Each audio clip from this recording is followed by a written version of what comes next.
You ain't got a cheating heart.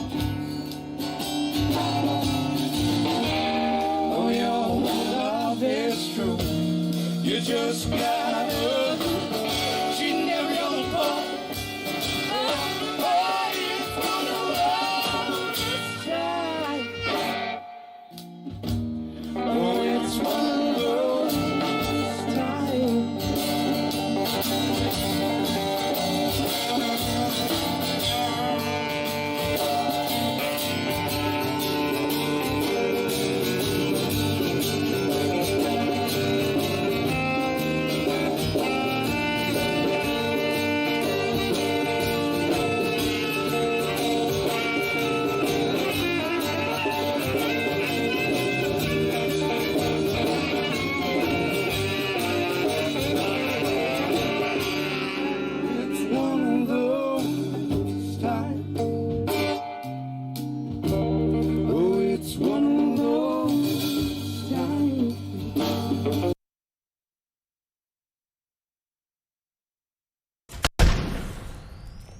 10, 9, 8, 7, 6, 5, 4, 3, 2, 1, 0.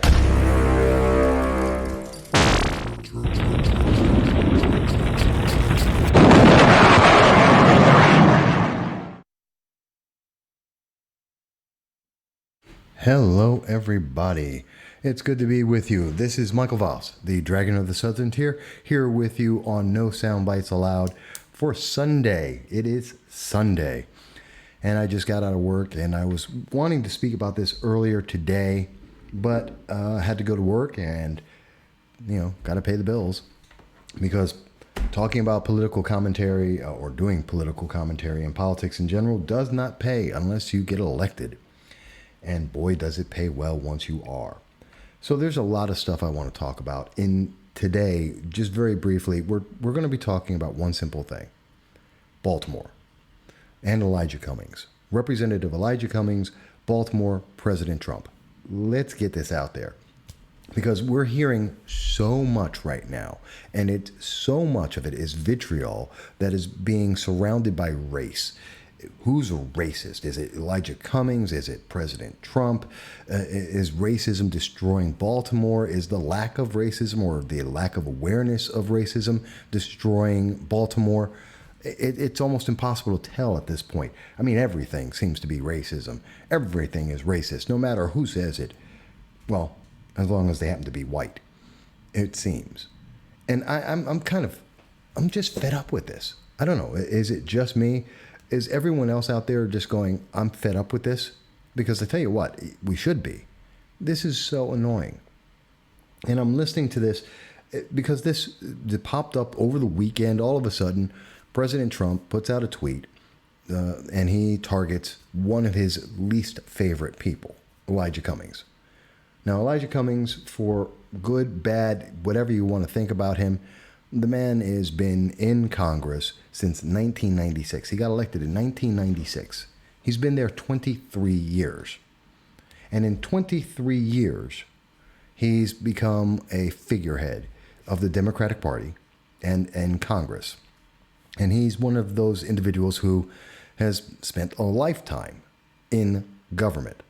Once you pass 2 decades, you're a fixture. And I have a problem with that. I mean, term limits, that should be one of the first things we all want to say. And by the way, Anfield, good to see you. And everyone else who's out there that I don't see immediately, it's always good to see you all. And I thank you for joining me on this Sunday night. But we should have term limits. And people like Elijah Cummings, Pelosi, Mitch McConnell, I don't care what party they're in, they've been there too long. They all need to go. You don't and shouldn't be in government 2 decades. If you're in that long, you've done something wrong. And I think there's a lot that's been done wrong here. And I think that Elijah Cummings and calling him, whether you're calling Elijah Cummings a racist or President Trump a racist, you're missing the whole thing. You just don't understand what's going on. And by the way, for those who don't know, I will be having on, we expect to have on to the show, nope, that was the other day, The Baltimore, a mayoral candidate for Baltimore, Shannon Wright, who has spoken with us, and we've interviewed her twice now. We'll be having her back on, and I do invite you to check out the show. It's on Voss Political Commentary. You can listen to the audio and see the video when we did an interview with her, because I think too many people have not seen or heard firsthand what's going on in Baltimore. Nobody really understands it. And I think that's a part of the problem that we're seeing here. Because a lot of people are hearing, well, President Trump is being racist against Elijah Cummings. Not really. No, he's not. And a lot of people are hearing, well, President Trump is picking on black people in black cities. No, he's really not. What he is doing, very definitively, he's picking on a long-term congressman who has not been very effective at his job of representing his people. Now, you can say he's been great, he's been a wonderful Democrat, and that's fantastic. But one of the things that a member of Congress is supposed to do is to improve the quality of life of those that they represent. That's why you go to Congress, to make life better for the nation and for the people you represent. That's the goal. That's why we have pork barrel spending, is because you're looking at politicians who are trying to bring money into their community to help improve people's lives. I mean, Anthony Brindisi's been doing it. Richard Hand has done it. There isn't a member of Congress who hasn't done that to some extent or another.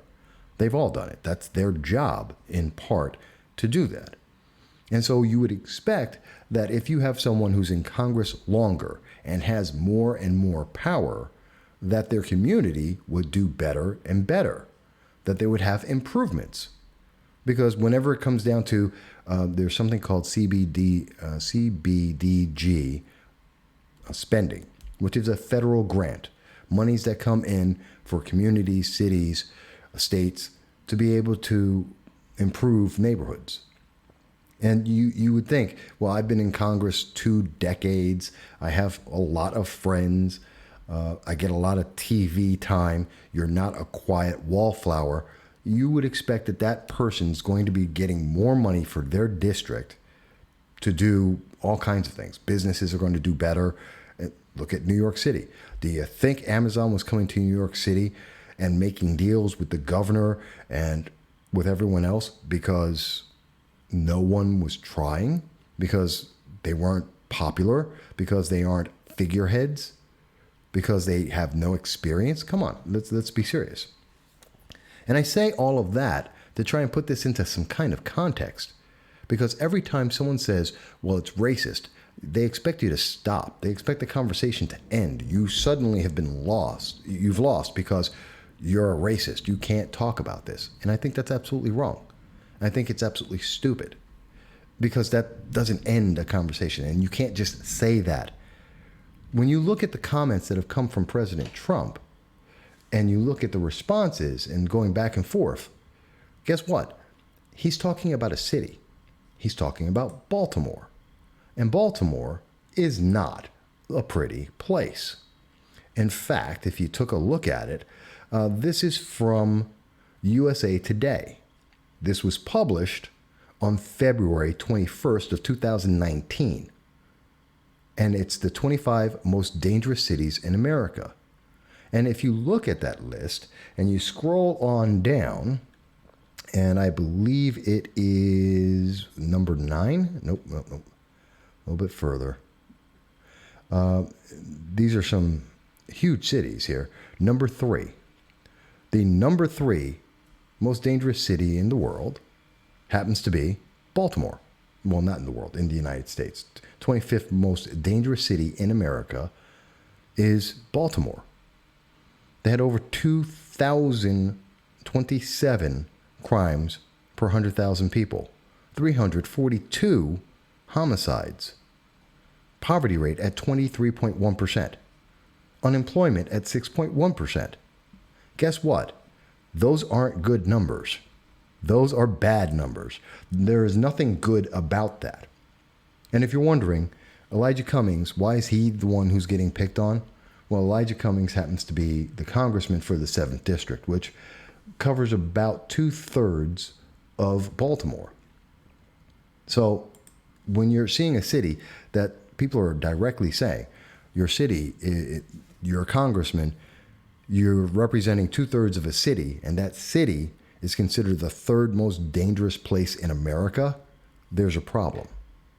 When you look at the history of the city from 1996 to today, 23 years, and you see that crime has increased, that poverty has increased, that the filth and rat infections have increased.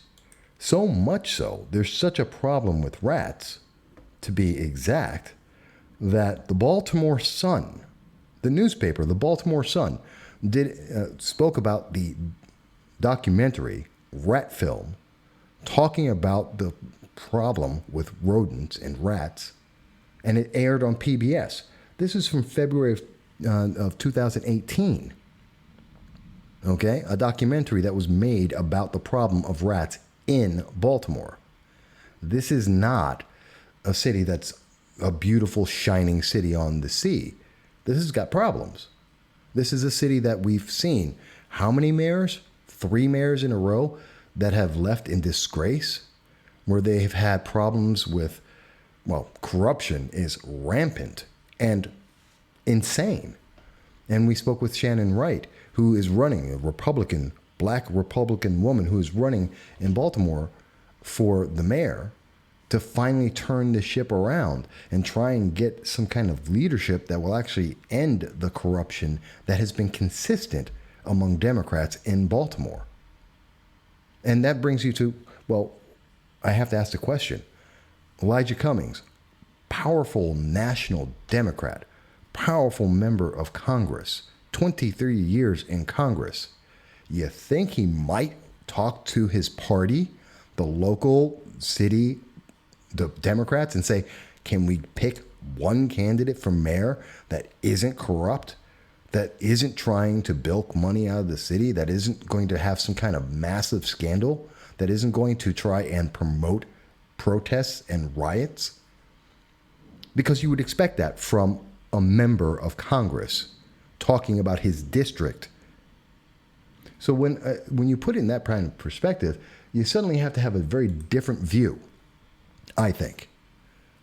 And I hear this, and I look at this, and you have to say, well, Mike, it's not Chicago that you're talking about. And you're right. It's not Chicago when I look at this. And I look at Chicago, and Chicago currently has 281 people this year who have been killed, which is huge, And I want you to hold on, folks. Give me 1 second here, because give us 1 second. We're going to have Shannon on in just a moment so that she can speak with us directly. I was just waiting for her call to come in. Shannon, can you hear us? I can. Oh, fantastic. Folks, I have on the line right now Shannon Wright. She is a mayoral candidate for the city of Binghamton. And as I just mentioned, she's black, she's a woman, she's a Republican. She is a strong figure in the Republican politics in Maryland. And we were talking a little bit before the show about Baltimore and some of the issues that it faces, talking about President Trump and Elijah Cummings. And let me start off. Can you tell us, Shannon, what is the situation with Baltimore? Well, in the last week alone, Baltimore made the list of the worst managed cities in the country, again. Mm-hmm. It made the list for the least safest cities in the country. Yeah. The least family-friendly cities in the country. One of our deputy police commissioners and his wife were robbed at gunpoint in the city. Commissioner. Say that again. The commissioner? Deputy commissioner, yes, and his wife were out, and they were robbed at gunpoint in the city. Okay. That's bad. This city, I mean, right now, Baltimore is in a place where it needs help. And although there are many folks that are complaining about the words that the president used, Baltimore City is a city that needs the spotlight right about now, to be able to have resources and new legislation that will actually change the direction that the city is going in. Now, So, okay. would I have chosen some more sensitive words? Perhaps. But is the sentiment true? Absolutely. Is the dire need in this city true? Absolutely. Okay. Shannon, let me ask you this, because I think it's important for people to get a good hold of it.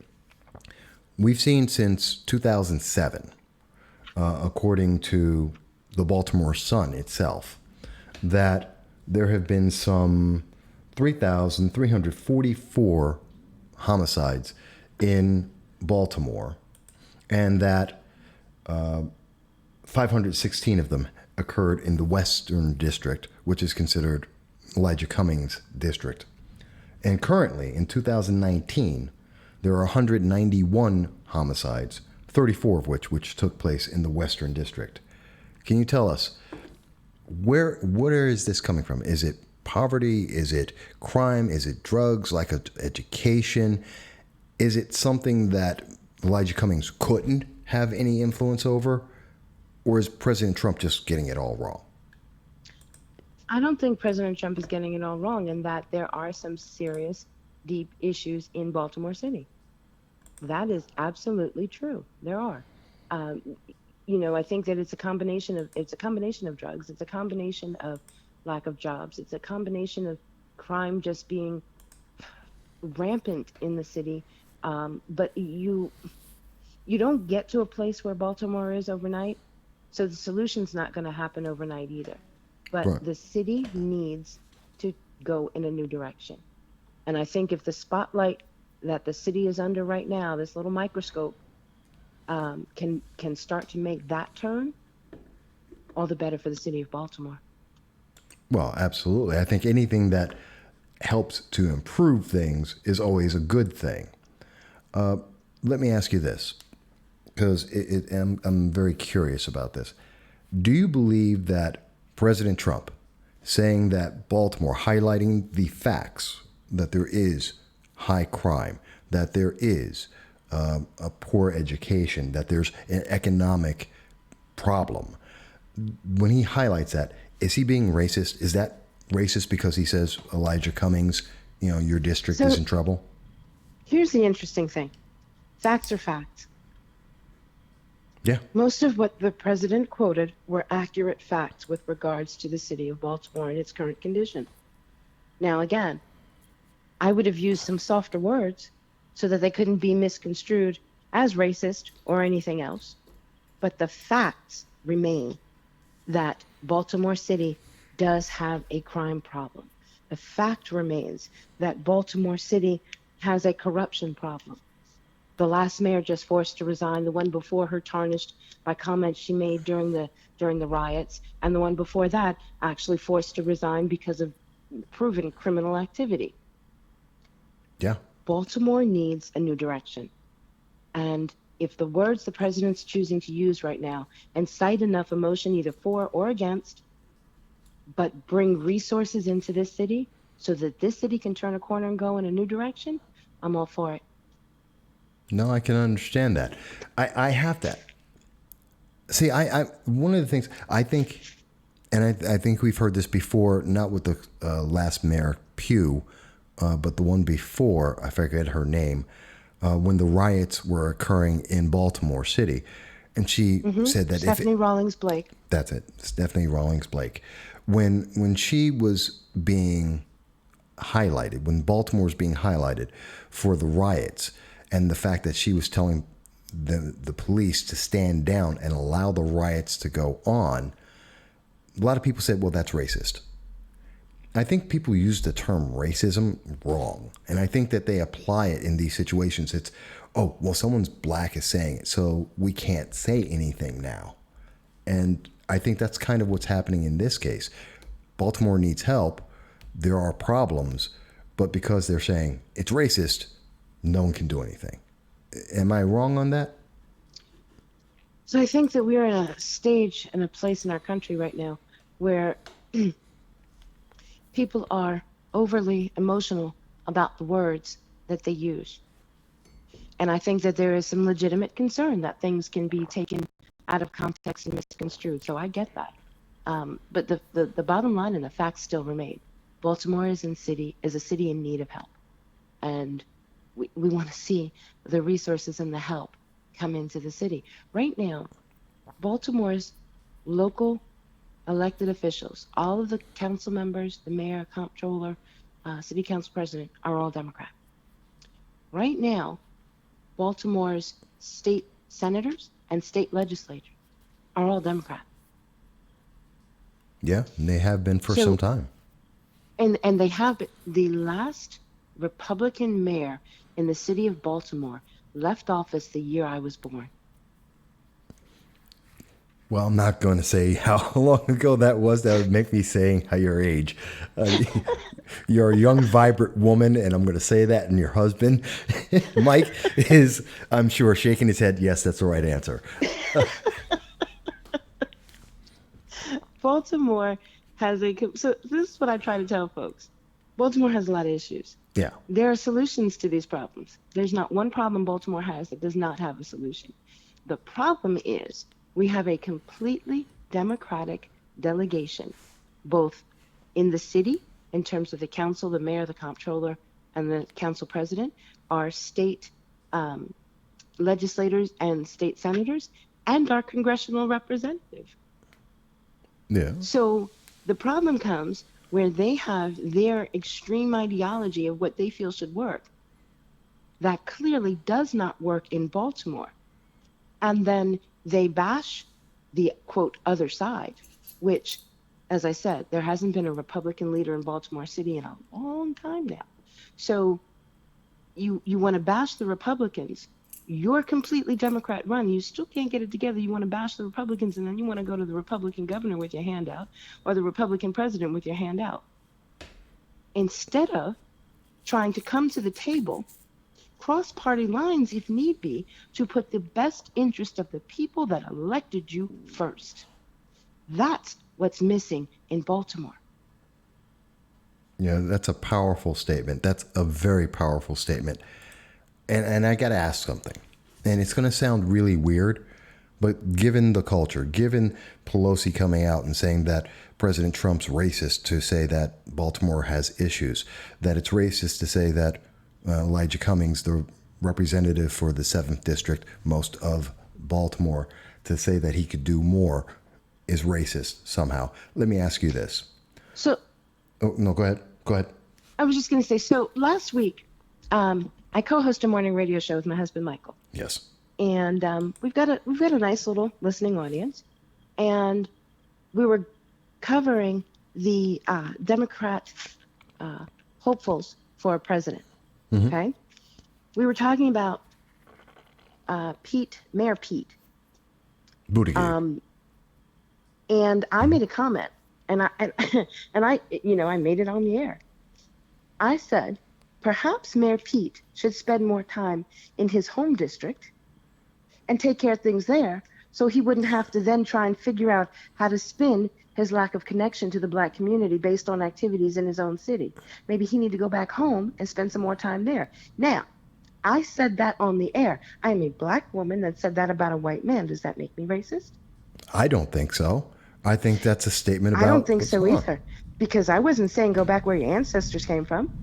I was saying go back where you live and fix that, then come show us how to do it here. Right. On a grander scale, which is the same way a couple of situations back, the president started with regards to comments that he made. Which were not directed at any one person, but suddenly became about 4 women. But his comments initially were general. He didn't mention anybody by name. So by that metrics, then I'm a racist. Because I suggested that Mayor Pete need to pay a little bit more attention to what's going on in his city. Well, and that's where I think it's so crazy, because everyone says, well, you're a racist. You're racist. Just because you say something about an elected official or a candidate doesn't mean, especially if it's fact-based, that doesn't mean you're racist.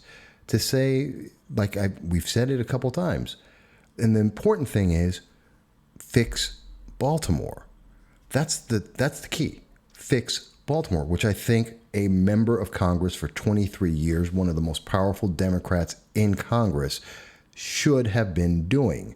I mean, he's been getting money in for his district. He's getting pork barrel deals. Where is that money going if things have gotten worse in Baltimore while he's there, and he's not helping to advise any of the local politicians, apparently, because they keep getting in trouble? I mean, am I wrong in the way I'm seeing that? No, you're not, and it is quite sad. Um, the last mayors that have all had their issues were mayors that Congressman Elijah Cummings all tried to push down our throats. Oh, so these are his picks. Yes. So he's actively, to say that he was actively part of the problem in getting bad choices elected that then hurt the city even more, that's a fair statement. Yes. Yes. Which isn't racist. I'm black, No. you're black. If we were white and said this, it would still be a fair and true statement. Absolutely. Absolutely. You know, I did it. I had a conversation. I did an interview earlier today, and the gentleman asked me. He says, "Well, looking at the way that the president talks to Maxine Waters or Elijah Cummings, don't you think that that's racist? Because we have a lot of areas that have issues in the country, and yet he signals out them." I said, "Well, let's look at this. Elijah Cummings holds a position of leadership in D.C., not just elected as a congressman, but a congressman in leadership in Congress. Sure. You're in leadership in Congress, which means you are charged with helping to lead the entire nation when you can't even lead your district." Yeah. That says a lot. Again, fact. It would be different if, as I said, Baltimore did not just make the list of the worst managed cities in the country, or the list of the least safest cities in the country, or the list of the least family-friendly cities in the country. It would be different if we hadn't just made those three lists this week. This week. I'm not talking about 2016, 2017, 2018. This week. Yeah. So when you show that you don't seem to have the skill set to be able to help where you come from, yet you want to go somewhere else and acquire power and tell everybody how to run their thing when you can't make sure yours is correct. My grandmother used to say, take care of home first. Yeah. Clearly that's not the case here. No, I don't think it is. And hang on a second. I just want to see where people are here, because we've got several people: Steve Shimmerman, Christine Smith, Ann Field, so many others who are paying attention to this. Guys, you can also make comments. Tell us what you think. If you think we're wrong, let us know. And if you saw me scrolling before, that was on Wallet Hub. I was looking for the rating on Wallet Hub. I don't know if you know this, Shannon. They just came out with a listing of the best and worst cities in the United States. And what I was looking for is where Baltimore ranks on that. They have, out of 150 cities in the United States, Baltimore ranks 148th out of 150 in education, 148th out of 150 in healthcare or health, in public safety, 126th. In terms of the economy, 127th. Again, this is out of 150 cities. Funny enough, it has stability of 48. It's the 48th most stable city out of 150 across the nation, major cities across the nation. The problem seems to be that the stability has been negative. And it's been very stable and falling apart, which means there needs to be a change. And to say that doesn't make someone racist. I always come back to that same thought.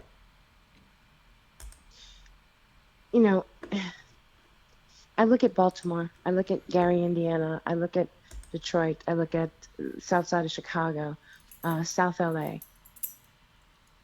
There are issues in all of our cities. No, Yeah. I won't say all, in many, in many. And they didn't happen overnight and they won't get fixed overnight. But let's take this anger and this emotion and this momentum that's been built about Baltimore and do something for Baltimore. No, I think it's important to have a very positive outlook on this and to say, hey, how can we improve this? How can this stop? How can we get it to be a better place? And I know that's one of the reasons why you're running. And I thank you. I know it's last minute. We weren't expecting to have you on. I know you were just doing another interview and you came to us. And I thank you for that. For people who want to know more about you, I've already mentioned to them our prior interview that we did back in May. But if people want to know more about you and your race and what you're running for, where could they go?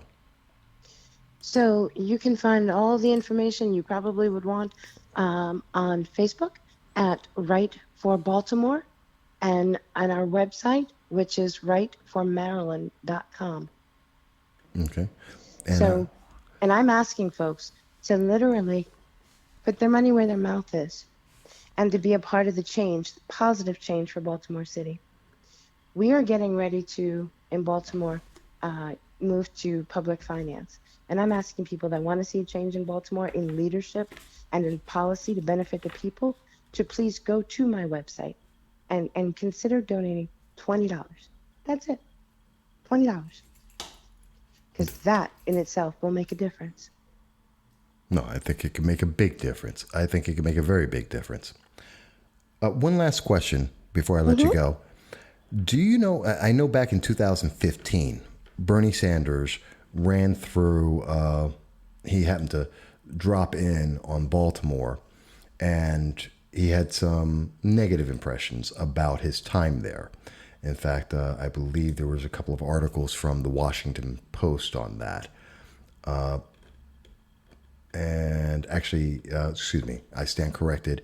It's the Washington Times that Bernie Sanders compared Baltimore to a third world nation. Well, that was in 2015. And today, Bernie Sanders, running for president, is out there saying that President Trump is wrong and racist for saying Baltimore hasn't improved since Bernie Sanders was there. Do you know if he's actually ever shown back up in Baltimore Not since that I'm that time? aware of. Not that I'm aware of. Do you know if Bernie Sanders, who is a member of the Senate and has been for decades, has he worked on any bill or put anything out that would help Baltimore directly or something that he Not said? that I'm aware of. Okay. So I just So want... yes, it's glass houses, it's stones, it's pots and kettles, it's all of that. Okay, that's. I just wanted to double check because again, for a lot of people like myself, I'm in the southern tier of New York. I want to make sure that, you know, here you are. You're the source. You know, you live in Baltimore every day. You know Absolutely. that community, and you know the needs of that community. And you would, and as a black woman, I'm pretty sure you're sensitive enough to understand racism when it confronts you. And I think the public needs that opportunity, which I don't think they get. I am losing you a little bit there. I'm sorry, I cannot hear you anymore. No, there's a thunderstorm in my area. It's messing with everything. No problem. Let me let you go. I thank you for the time today. And Thank you. We'll have you back on really, really soon. Follow up on the campaign and really talk about the campaign. That would be awesome. I would greatly appreciate it. Please do keep up all the good work that you're doing. I'm going to definitely try. And you do the same thing. Let's Thank you, fix sir. Baltimore. Absolutely. Thank you again. Thank you. All right, folks. So that was our guest, and that was Shannon Wright. And we always are happy to have her on the program. And you may have seen the prior interview with her. So here I am. I'm giving you something that you aren't seeing in any other media. You've heard Nancy Pelosi speak about what's going on in Baltimore and whether it's racist or not. Nancy Pelosi's district, by the way, is filled with feces. Nancy Pelosi's district is rampant with homelessness. But you're not hearing Nancy Pelosi talking about how she's going to fix that in her district. No, she's talking about, well, President Trump's a racist for telling you facts and not giving a solution to help the people of Baltimore. We hear Elijah Cummings coming out, and he's retaliating, and he's coming back out to fight against what he's hearing from President Trump, as it's been quoted by Slate magazine, that, Cummings hits back at Trump after Twitter attack. I go home to my district daily. And as much as Elijah Cummings is going back to his district daily, he seems to be failing. He's picked and helped to promote mayors for Baltimore that have failed so badly that they've had to resign, many of them under the worst of circumstances. And we're not seeing a solution. In 23 years, he hasn't gotten a solution that made things better, but he has found solutions that made it worse. Is that racist? No, it's not racist. These are facts. And I'm providing you the facts with all the data I can find. And guess what? This is data you can find too. And the media has access to this and more. I'm a one-man team, two-man. I have an intern, John the intern. But you know what? The New York Times has far more people than I do. Baltimore Sun has far more people than I do. And they seem to be turning a blind eye to this. So when you hear someone say that the facts, that telling someone a fact makes you a racist, you should stop and wonder, what's the agenda? What's the agenda? Because that's meant to silence you. That's meant to stop you from speaking. And I don't believe we should stop speaking. And I think that the most important thing is exactly what Shannon had mentioned, Shannon Wright, and what she's running her campaign on is to be able to go out and fix the problem. That's what Elijah Cummings should have done a long time ago. That's what Nancy Pelosi should be focused on right now. That's what Congress should be working on right now. Because what's happening in Baltimore is happening in Detroit. It's happening in Chicago. It's happening in San Francisco, LA, New York. And guess what? It's happening in small cities like Binghamton, New York as well. And unless we are focused on fixing these underlying problems, crime, jobs, growth of jobs in homes and families. If we don't address that, guess what, folks? You're going to see the whole house of cards crumble. Just like we've seen in Detroit, in Chicago, in Baltimore, and all the other cities I'm mentioning. And it's not because the people are black.